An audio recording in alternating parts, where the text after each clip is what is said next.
as Hurricane Milton brings heavy winds and flooding to Florida's Gulf Coast. Tyler Gallagher spoke with some Florida residents braving the storm. He joins us now in the studio with a look at how they're preparing for more to come. Tyler.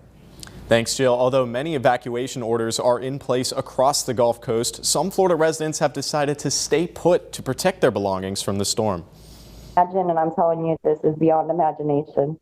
I never would have imagined this while I was up north. Just about 2 weeks after Hurricane Helene devastated parts of the southeast U.S., Hurricane Milton made landfall in West Florida. One woman who used to live in Erie originally had plans to evacuate her neighborhood just north of Tampa, but now she has decided to stay to protect her house. We decided we took all of our kids away. We decided because we have a couple of trees we're worried about to try and hurry up and get them off of our house if they fall, that we're just going to stay put. Khrushchevsky Lake has made the only access point into her house through a back window, blocking off her doors with sandbags to keep floodwater out. And being only 2 minutes away from the ocean, she says she is more concerned with flooding than heavy winds.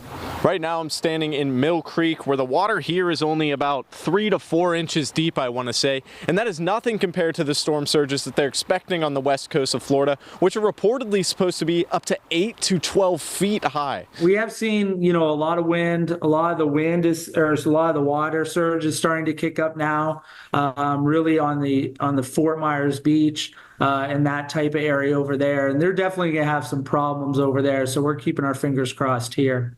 Dan Teleski used to work at Gannon University, but now lives near Fort Myers. He and his wife are also staying put during the storm, preparing themselves for the worst.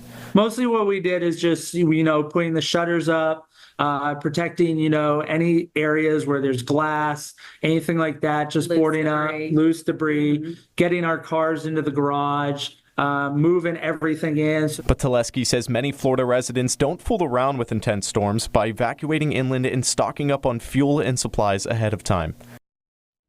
And since I last spoke to her, Khrushchevsky Lake says winds have started to pick up much more and she has now lost power. We'll bring you more updates soon. Back to you, Jill.